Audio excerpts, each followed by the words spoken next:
Hello दोस्तों, नमस्कार। GS with प्रेम की यूट्यूब चैनल में आप सभी का स्वागत है। तो चलिए, आज की एक नई क्लास में आप सभी का स्वागत है। तो जैसा कि आप लोग जानते हैं कि पारिस्थितिकी एवं पर्यावरण हम लोग पढ़ रहे हैं और इसकी 2 क्लास हमने अपलोड कर दी है। आज की ये तीसरी क्लास है। तो चलिए, 2 क्लासों में हमने बहुत कुछ जाना है। भूमंडलीय उष्णता के प्रभाव को जाना, हरित गृह प्रभाव को देखा, प्रमुख ग्रीन हाउस गैस के बारे में पढ़ा, भारतीय टाइगर रिजर्व देखे, बायोस्फीयर रिजर्व देखे। आज हम शुरुआत करेंगे ओजोन क्षरण से। जी हाँ, चलिए तो देर ना करते हुए शुरुआत करते हैं क्लास को। आप लोग हमारे चैनल पर नए हैं तो हमारे चैनल को सब्सक्राइब कर लीजिए। इसी तरह आपको टॉपिक वाइज जितने भी हमारे जीके जीएस के जो पॉइंट हैं उनको यहाँ पर कवर कराया गया है। आप हमारे प्लेलिस्ट में जाके वहाँ सभी को देख सकते हैं। बहुत कम समय में आपकी बहुत अच्छी तैयारी हो सकती है किसी भी एग्ज़ाम के लिए। तो चलिए, देर ना करते हुए शुरुआत करेंगे ओजोन क्षरण से। तो ओजोन परत जो है पृथ्वी के वायुमंडल में समताप मंडल के अंतर्गत, जी हाँ, ओजोन परत जो हमारा है ये समताप मंडल के अंतर्गत इसका सबसे ज़्यादा भाग रहता है और प्राकृतिक ओजोन की एक मेखला है जो सूर्य द्वारा उत्सर्जित हानिकारक पराबैंगनी किरणों से रक्षा के लिए कवच का कार्य करती है। तो जैसे आप लोग जानते हैं कि सूर्य के प्रकाश में कुछ ऐसी पराबैंगनी किरणें निकलती हैं जो कि हमारे शरीर को या हमारे मतलब हम लोगों के लिए नुकसानदायक होती हैं। और ये जैसा कि आप लोग जानते हैं कि हमारे जो वायुमंडल में जो 4-5 तरह के जो वो मंडल पाए जाते हैं, जिसमें आपका क्षोभ मंडल हो गया, फिर समताप मंडल हो गया। तो इसी समताप मंडल की सीमा में सबसे ज़्यादा हमारा ये ओजोन परत पाया जाता है। और यहाँ से जो प्रकाश के सूर्य की जो किरणें आती हैं तो वहाँ से जो यूवी अल्ट्रावायलेट किरणें होती हैं उनकी ये रक्षा मतलब करता है। तो इससे क्या होता है कि हमारी जो यहाँ पे हानिकारक किरणें होती हैं सीधे हमारे शरीर पर नहीं पड़ पाती हैं। उसका सबसे बहुत ज़्यादा भाग यही कवर कर लेता है। इस तरह हम लोग इससे बचते हैं। तो यहाँ पर हमने देख लिया कि जो उत्सर्जित हानिकारक पराबैंगनी किरणें होती हैं रक्षा के कवच के लिए कार्य करती हैं। इसे आप लोग याद रखेंगे। अगला देखेंगे, ओजोन एक प्राकृतिक गैस है जिसका रासायनिक सूत्र O3 है। जी हाँ, ओजोन एक प्राकृतिक गैस है जिसका रासायनिक सूत्र O3 है। इसे भी आप लोग याद रखेंगे। अब हम लोग देखेंगे कि ओजोन का अधिकांश भाग लगभग 90% समताप मंडल की निचली परत में। तो हमने देखा कि जैसे कि हमारे वायुमंडल में कुल 5 परत, सबसे नीचे वाला जो हमारा होता है ये हमारा क्षोभ मंडल होता है। उसके बाद फिर हमारा ये समताप मंडल होता है, फिर ये मध्य मंडल होता है, फिर ये आयन मंडल होता है, फिर ये बहिर्मंडल होता है। तो यहाँ पर 5 प्रकार के मंडल होते हैं और सबसे ज़्यादा जो है यहीं पर 90% लगभग हमारा ओजोन पाया जाता है। तो इसे आप लोग याद रखेंगे इसी के क्षोभ मंडल और समताप मंडल के बीच में। उसके बाद निचली परत में जो है ओजोन का अधिकांश भाग 90% समताप मंडल की निचली परत में ही निचली परत में 15 से 30 किलोमीटर के बीच में पाया जाता है। और बाकी जो ओजोन हो क्षोभ मंडल का ओजोन का 10% भाग पाया जाता है। तो यहाँ क्षोभ मंडल है, बाकी 10% जो है यहाँ क्षोभ मंडल के बीच में पाया जाता है। तो इस तरह आप लोग याद रखेंगे। तो सबसे ज़्यादा हम बात करेंगे कि ओजोन का सबसे ज़्यादा भाग कहाँ पाया जाता है, तो समताप मंडल में पाया जाएगा। इसे आप लोग याद रखेंगे।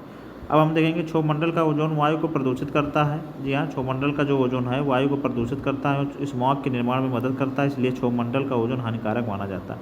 तो यहाँ पर हमने देख लिया कि जो यहाँ पर 5 प्रकार के जो होते हैं इसमें, तो हमने देखा कि क्षोभ मंडल में जो 10% हमारा ओजोन है ये हानिकारक होता है। और यह जो है यहाँ पर जो पृथ्वी पर जितने भी स्मॉग या आज बनते हैं सब इसी के कारण बनते हैं। लेकिन यहाँ पर जो यहाँ आयन मंडल समताप मंडल का जो ओजोन परत होता है ये हमारी रक्षा करता है। तो इसे आप लोग याद रखेंगे। तो हमने देख लिया कि क्षोभमंडल का ओजोन वायु जो है प्रदूषित करता है, वायु को प्रदूषित करता है और स्मॉग के निर्माण में मदद करता है, इसलिए क्षोभमंडल को ओजोन हानिकारक माना जाता है। वायुमंडलीय ओजोन का मापन डॉप्सन स्पेक्ट्रोमीटर द्वारा किया जाता है। डॉप्सन यूनिट में व्यक्त किया जाता है। इसे आप लोग याद रखेंगे। तो ओजोन का जो माप है वो डॉप्सन यूनिट के द्वारा किया जाता है। इसे भी आप लोग याद रखेंगे। एक डॉप्सन यूनिट शुद्ध ओजोन की मोटाई 0.1 मिलीमीटर के बराबर होती है। इसे आप लोग याद रखेंगे। अब हम देखेंगे ओजोन के विघटनकारी पदार्थ। जी हाँ, ओजोन का क्षरण भी होता है। जी हाँ, तो कुछ ऐसे पदार्थ हैं, कुछ ऐसे गैस हैं जिनकी वजह से ओजोन का नुकसान होता है। तो आइए देखते हैं। तो इसमें सबसे पहले हम देखेंगे क्लोरोफ्लोरोकार्बन CFC गैस होती हैं। हाइड्रोक्लोरोफ्लोरोकार्बन HFCS होते हैं। हाइलोजन्स होते हैं। नाइट्रस ऑक्साइड होते हैं। ट्राइक्लोरोएथिलीन होती हैं। हैलोन होती हैं। तो ये कुछ ऐसे प्रमुख हमारे गैस और पदार्थ हैं जिससे ओजोन का विघटन होता है। इसे भी आप लोग याद रखेंगे। अब हम देखेंगे कि ओजोन क्षरण हेतु जिम्मेदार पदार्थों में सबसे प्रमुख की बात करेंगे तो क्लोरोफ्लोरोकार्बन CFC गैस है, इससे सबसे ज़्यादा हमारा ओजोन का क्षरण होता है। CFC का निर्माण क्लोरीन, फ्लोरीन और कार्बन से होता है। व्यापारिक में इसका नाम फ्रेयान कहा जाता है। जी हाँ, इसे फ्रेयान कहा जाता है और ये खासकर फ्रीज में बहुत ज़्यादा बहुतायत में पाया जाता है। तो इसे आप लोग याद रखेंगे। अब हम यहाँ देखेंगे CFC का जो प्रयोग है आपका रेफ्रिजरेटर, एयर कंडीशनर या प्रशीतक के रूप में, आग बुझाने वाले कारक के रूप में भी किया जाता है। तो यहाँ हमने देख लिया कि CFC गैस से ही सबसे ज़्यादा ओजोन परत का नुकसान होता है, क्षरण होता है, और इनका उपयोग जो है मुख्यतः रेफ्रिजरेटर, एयर कंडीशनर और प्रशीतक के रूप में, आग बुझाने वाले कारक के रूप में किया जाता है। इसे आप लोग याद रखेंगे।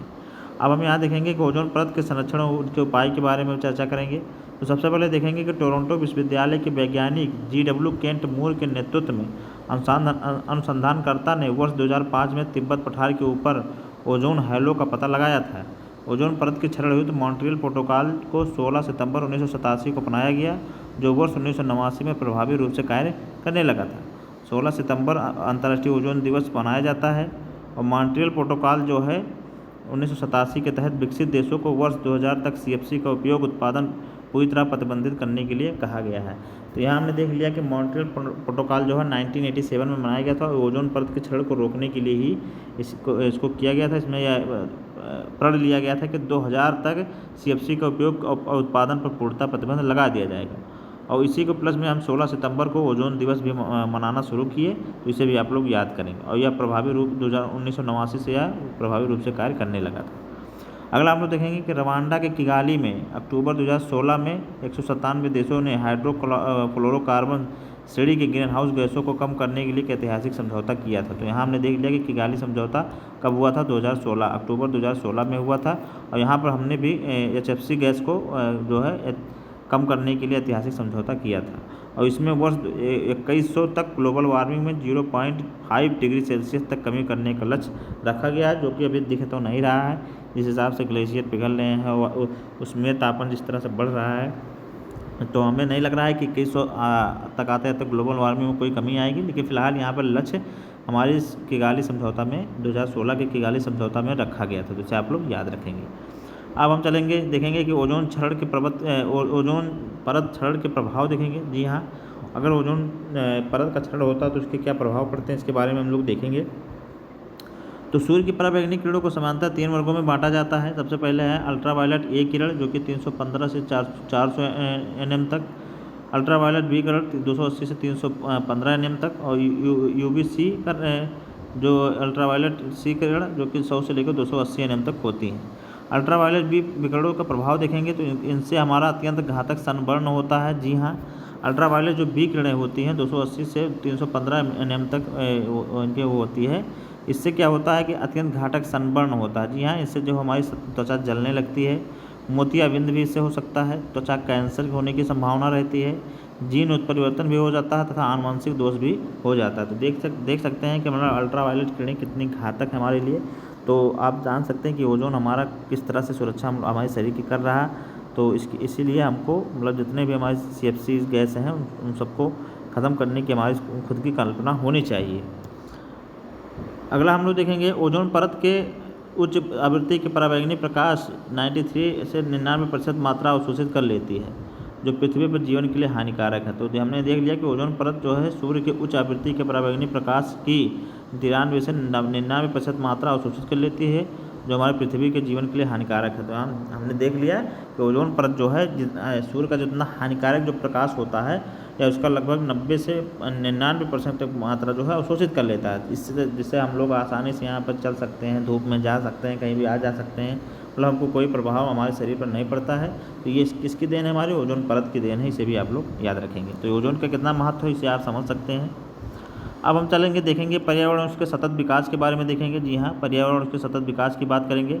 तो पर्यावरण पृथ्वी पर पाए जाने वाले भूमि, जल, वायु, पेड़ पौधे और जीव जंतुओं का समूह जो हमारे चारों ओर है, सामूहिक रूप से पर्यावरण कहलाता है। जी हाँ, पृथ्वी पर पाए जाने वाले भूमि, जल, वायु, पेड़ पौधे और जीव जंतुओं का समूह जो हमारे चारों ओर सामूहिक रूप से पाए जाते हैं, पर्यावरण कहलाता है। पर्यावरण संरक्षण अधिनियम 1986 के अनुसार पर्यावरण किसी जीव के चारों तरफ घिरे भौतिक, जैविक दशाओं तथा उनके साथ अंतःक्रिया को सम्मिलित करता है। तो हमने देख लिया कि पर्यावरण संरक्षण अधिनियम कब आया था, 1986 में आया था। इसके अनुसार जो है पर्यावरण किसी जीव के चारों तरफ से घिरे भौतिक एवं जैविक दशाओं उनके साथ अंतःक्रिया को सम्मिलित करता है। तो इसे भी आप लोग याद रखेंगे। अगला हम लोग देखेंगे यहाँ पर, अब हम चलेंगे पर्यावरण के बारे में देखेंगे। तो सबसे पहले देखेंगे कि पर्यावरण में हमारे क्या क्या आता है। तो पर्यावरण में हमारा सबसे पहले वायुमंडल, उसके बाद फिर जलमंडल, जलमंडल के बाद फिर जीवमंडल, जीवमंडल के बाद स्थलमंडल। तो यहाँ देख सकते हैं कि स्थलमंडल, वायुमंडल, जलमंडल, जीवमंडल, तो ये इन चारों को मिलाकर हमारा पर्यावरण बना है। अब हम देखेंगे अलग से अलग अलग से देखेंगे कि हमारे वायुमंडल की बात करेंगे तो वायुमंडल में हमारा क्षोभ मंडल, संताप मंडल, फिर मध्य मंडल, आयन मंडल और बहिर्मंडल, तो ये 5 मंडल इसमें होते हैं मुख्यतः प्रकार के, लेकिन मुख्य जो होते हैं हमारा क्षोभ मंडल, संताप मंडल ही होता है जो पर्यावरण के अंतर्गत आता है। जलमंडल की बात करेंगे तो जलमंडल में हमारा हिमनद आ जाता है, झील आ जाती है, नदियाँ आ जाती हैं, सागरें आ जाती हैं, तो ये हमारे जो है जलमंडल के अंतर्गत आते हैं, इसे आप लोग याद रखेंगे। वहीं जीवमंडल की बात करेंगे तो जीवमंडल में हमारे पेड़ पौधे और जंतु, ये 2 चीज़ें हमारे जीवमंडल के अंतर्गत आते हैं। स्थल मंडल की बात करेंगे तो स्थल मंडल हमारा मरुस्थल हो गया, मैदान हो गया, पर्वत हो गया, तो ये इन्हीं सबको मिलाकर हम पर्यावरण की रचना करते हैं। तो यहाँ हमने देख लिया कितना अच्छा मैप आप देख सकते हैं माइंड मैप के माध्यम से। तो यहाँ हम सबसे पहले स्थल मंडल, फिर वायुमंडल, फिर जलमंडल, फिर जीवमंडल, और अलग अलग कैटेगरी में हमने देख लिया है कि स्थल मंडल में पर्यावरण, मैदान, मरुस्थल, वायुमंडल में क्षोभ मंडल, संताप मंडल, जलमंडल में हिमनद, झील, नदी, सागर, और जीवमंडल में पेड़ पौधे और जंतु, तो इसे आप लोग याद रखेंगे। अब हम चलेंगे अगला देखेंगे तो प्रदूषण के प्रकार की बात करेंगे। यहाँ पर पर्यावरण के संगठक की बात करेंगे। सबसे पहले तो पर्यावरण संगठक की बात करेंगे तो भौतिक और जैविक, जिसमें स्थल, वायु, जल होते हैं। वही सांस्कृतिक, मानव निर्मित गतिविधियाँ होती हैं। जैविक की बात करेंगे तो पादप, जंतु और सूक्ष्म जीव होते हैं। तो ये हमारे पर्यावरण के कुछ संगठक थे, इनके बारे में हमने देख लिया। अब हम पर्यावरण प्रदूषण के बारे में बात करेंगे। तो प्रदूषण जो है भूमि, वायु, जल के भौतिक, रासायनिक अथवा जैव विलक्षणों में अनपेक्षित परिवर्तन के फलस्वरूप होता है।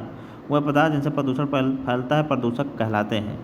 आइए अब हम प्रदूषण के प्रकार की बात करेंगे। यहाँ पर कुछ प्रमुख प्रदूषण हैं, उनके बारे में चर्चा करेंगे, उनके बारे में हम देखेंगे। तो सबसे पहले देखेंगे प्रदूषण के प्रकार की बात करेंगे तो भौतिक गुणों के आधार पर प्रदूषण की संख्या हम देखेंगे। तो भौतिक गुणों के आधार पर प्रदूषण जो है गैसीय प्रदूषण होता है, धूल प्रदूषण होता है, ताप प्रदूषण होता है, ध्वनि प्रदूषण होता है और रेडियो सक्रिय प्रदूषण होता है। तो हमने देख लिया कि प्रदूषण के प्रकार में सबसे पहले हम भौतिक गुणों के आधार पर देखेंगे। तो इसमें आपका गैसीय प्रदूषण, धूल प्रदूषण, ताप प्रदूषण, ध्वनि प्रदूषण और रेडियो सक्रिय प्रदूषण होते हैं। वही उत्पत्ति की बात करेंगे तो उत्पत्ति के आधार पर प्रदूषण की संख्या 2 होती है। एक प्राकृतिक होती है जैसे कि ज्वालामुखी का फूटना, और दूसरा मानवोद्भवी होते हैं। जी हाँ, मानवोद्भवी होता है जो कि मनुष्य द्वारा औद्योगिक क्षेत्र या कृषि से उत्पन्न प्रदूषक, तो इसे आप लोग याद रखेंगे, उत्पत्ति के आधार पर होते हैं।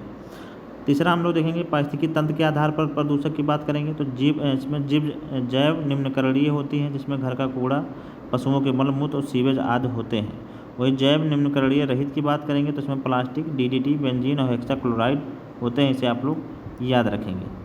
तो हमने देख लिया। अगला हम लोग देखेंगे पर्यावरणीय भाग के आधार पर प्रदूषण की बात करें तो इसमें जल प्रदूषण, वायु प्रदूषण और भूमि प्रदूषण, तो ये पर्यावरणीय भाग के आधार पर प्रदूषण है। तो इस तरह हमने देख लिया कि प्रदूषण जो है मुख्य कुल टोटल 4 प्रकार के होते हैं, और 4 प्रकार में हमने देखा कि भौतिक गुणों के आधार पर, उत्पत्ति के आधार पर, पारिस्थितिकी तंत्र के आधार पर और पर्यावरणीय भाग के आधार पर प्रदूषण के प्रकार होते हैं। तो यहाँ हमने सबके बारे में चर्चा कर लिया, इसे आप लोग याद रखेंगे। अब हम धारणीय विकास और सतत विकास की बात करेंगे, जो कि बहुत ही इंपॉर्टेंट है। हमारे एग्जाम में यहाँ से सवाल 100% बनता है, तो इसे आप लोग तो आज की क्लास हम यहीं रोकेंगे। बाकी इसको हम अगले क्लास में डिस्कस करेंगे। तो चलिए आप लोग आज की क्लास को यहीं पर रोकते हैं। अगले क्लास में हम सतत विकास और बाकी जितने भी जो सेगमेंट बचे हैं एक क्लास में करके इसको ख़त्म करेंगे। जल प्रदूषण, वायु प्रदूषण आदि के बारे में हम चर्चा करेंगे। ध्वनि प्रदूषण, अंतर्राष्ट्रीय सम्मेलन है, सब उसके बारे में देखेंगे। कुछ पर्यावरण पुरस्कार, उनके बारे में देखकर हम अगली क्लास में इसको हम ख़त्म कर देंगे। तो आज की क्लास आप लोगों को कैसी लगी आप लोग हमारे कमेंट बॉक्स में ज़रूर बताएं। क्लास अच्छी लग रही है तो हमारे चैनल को सब्सक्राइब करें और अपने दोस्तों में भी शेयर ज़रूर करें। यहाँ से आपकी सारी तैयारी GK GS की लगभग 80 से 90% तैयारी हो जाएगी। बस छोटे छोटे सेगमेंट में हमारे वीडियो को देख के अपनी पूरी तैयारी कर सकते हैं। साथ ही साथ रैपिड फायर के माध्यम से इसकी PYQ MCQ भी ऑनलाइनर के माध्यम से कराई जाएगी। तो आप लोग हमारे चैनल से को सब्सक्राइब कर लें, बेल आइकन को भी दबा लें, ताकि जब भी वीडियो अपलोड हो तो आपको नोटिफिकेशन मिल जाएगा। तो चलिए फिर मिलेंगे एक नए वीडियो में, तब तक पढ़ते रहिए, स्वस्थ रहिए। नमस्कार, जय हिंद।